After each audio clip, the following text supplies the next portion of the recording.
It's question from 2012 November and paper 6-1. It says, in a sweet shop, 5 identical packets of toffees, 4 identical packets of fruit gums, and 9 identical packets of chocolates are arranged in a line on a shelf. Find the number of different arrangements of the packets that are possible if the packets of chocolates are kept together. Alright. So for first part, मेरे पास क्या क्या है? मेरे पास 5 identical packets of toffees हैं, 4 हमारे पास fruit gums हैं और 9 हमारे पास चॉकलेट्स हैं। ठीक है जी। उसने आपको क्या कहा है? कंडीशन ये है कि जो पैकेट ऑफ चॉकलेट है वो हमेशा साथ होगा। ठीक है, तो मैं एक काम ही करता हूँ। मेरे पास मैंने बनाया 1 2 3 4 5, ये आ गया मेरे पास टॉफ़ीज़। 1 2 3 4 ये आ गया फ्रूट गम्स और मेरे पास आएगा 9 चॉकलेट्स का। 1 2 3 4 5 6 7 8 9। कंडीशन जो है वो खाली हमारे पास चॉकलेट्स के ऊपर है कि ये चॉकलेट्स जो हैं इन सबको साथ में रहना है। ठीक है ना, बाकी किसी पे हमारे पास कंडीशन नहीं है। तो अब मेरे पास कितनी प्लेसेस हैं? मेरे पास हैं 1 2 3 4 5 6 7 8 9 10। तो मेरे पास टोटल 10 प्लेसेस हैं जहाँ पर मैं इनको एडजस्ट कर सकता हूँ। ठीक है, 10 फैक्टोरियल। अच्छा, ये चॉकलेट जो अंदर होगी, ये अंदर शफलिंग इनकी हो सकती है। तो ये अंदर की शफलिंग के लिए मैंने कह दिया कि यार ये आ गया मेरे पास 9 factorial. Alright, 10 factorial multiply by 9 factorial divide. अब डिवाइड किससे होगा? मेरे पास 5 आइडेंटिकल पैकेट्स हैं, तो इसका मतलब ये हुआ 5 फैक्टोरियल। हमारे पास केस किसका हुआ? रिपीटेशन का। ठीक है, मेरे पास 4 जो है वो आइडेंटिकल फ्रूट गम्स है, तो ये हो जाएगा मल्टीप्लाई बाय 4 फैक्टोरियल। और मेरे पास चॉकलेट्स के लिए हो जाएगा 9 फैक्टोरियल। सिंप्लीफाई करेंगे, ये मेरे पास कैंसिल हो जाएगा, तो बचेगा क्या? 10 factorial divided by 5 factorial into 4 factorial gives you the value of 1260. That is your first part answer. For part B, it says Jessica buys 8 different packets of biscuits. She then chooses 4 of these packets. How many different choices are possible if the order in which Jessica chooses the 4 packets is taken into account? Order taken into account मतलब ये सवाल अब combination का नहीं है, ये सवाल अब परम्यूटेशन का बन चुका है। ठीक है, ये मतलब हुआ इसका। तो उसके पास कितने पैकेट्स हैं? उसके पास 8 पैकेट्स हैं। कितने सेलेक्ट करने उसने? उसने 4 सेलेक्ट करने। तो मैं कहूँगा simple 8P4 which is equals to 1680। तो यहाँ पर जो आपका इंपॉर्टेंट कीवर्ड था that was order taken into an account. Alright, after that it says the packets, 8 packets includes 1 packet of chocolate biscuits and 1 packet of custard creams. तो 8 packet में से आपका एक पैकेट तो चॉकलेट बिस्किट का होगा और एक पैकेट आपका कस्टर्ड क्रीम का होगा, दैट इज फिक्स्ड। अब क्या कह रहा है? How many different choices are possible if the order in which Jessica chooses the 4 packets is taken into account and the packet of chocolate biscuits and the packet of custard creams are both chosen. बहुत simple approach यहाँ पर apply करते हैं। क्या मतलब हुआ इस बात का? इस बात का मतलब ये हुआ कि 8 पैकेट में से एक पैकेट और मतलब 2 पैकेट तो ऑलरेडी पिक्ड हो चुके हैं। अब कितने बचे? अब उसके पास 6 बचे और 6 में से उसने सेलेक्ट करना है कोई 4। That means it is equals to 360 और ये आपके पास पार्ट 2 का आंसर आया। ठीक है, नेक्स्ट वन पार्ट सी।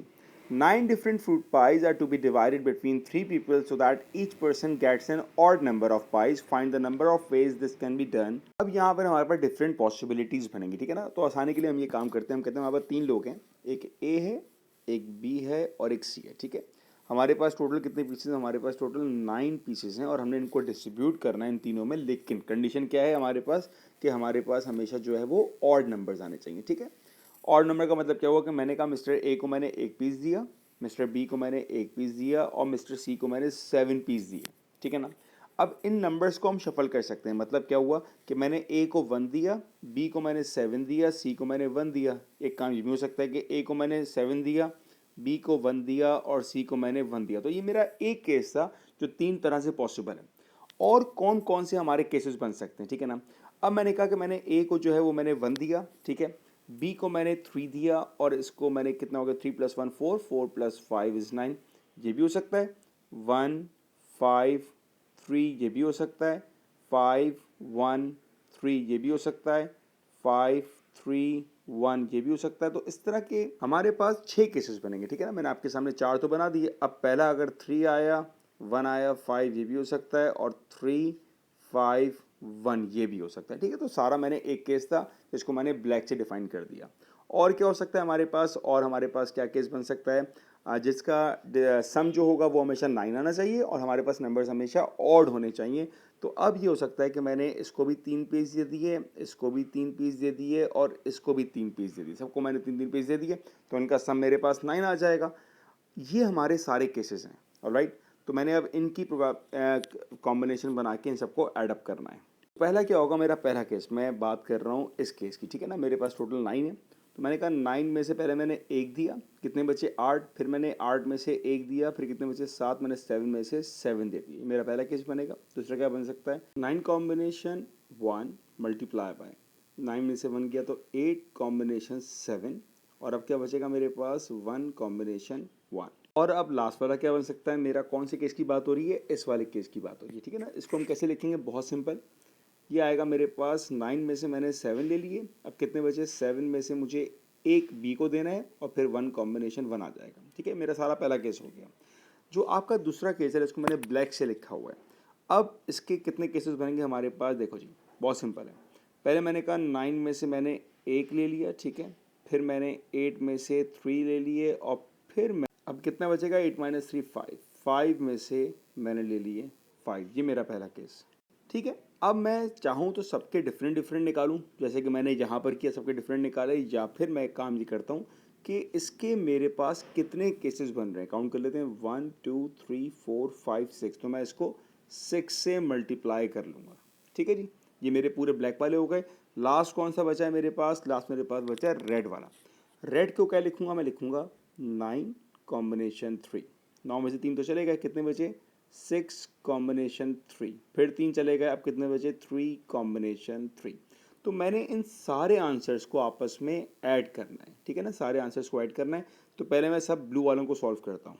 अच्छा, यहाँ पर मेरे पास 9 कॉम्बिनेशन 7 हुआ, तो ये 7 नहीं आएगा, अब 2 बचेंगे मेरे पास, ठीक है। तो ये आएगा मेरे पास 2 कॉम्बिनेशन 1 एंड देन 1 कॉम्बिनेशन 1। तो इनका आंसर आ गया 72, इसका आंसर आएगा 72, और अब मेरे पास जो आंसर इसका आएगा that will be equals to 72 as well, ठीक है। तो पहले पूरा केस जो मेरे पास है 72 plus 72 plus 72 which is equals to 216, ठीक है ना। ये मेरे पास आ गया पहला केस 216। अब मैं किसको निकालूंगा, अब मैं निकालता हूँ इन ब्लैक वालों को, ठीक है जी। ये आ जाएगा मेरे पास 9 combination 1 multiply by 8 combination 3 multiply by 5 combination 5 which is equals to 1। इसका आंसर मेरे पास आ गया 504। अब ये 504 हमारा मल्टीप्लाई होगा 6 से, तो इसका आंसर आया 3024, ठीक है ना। तो ये मैं लिख रहा हूँ, यहीं पे लिख देता हूँ उसको मैं, कि इसका आंसर आ गया 3024, तो ये आया प्लस 3024।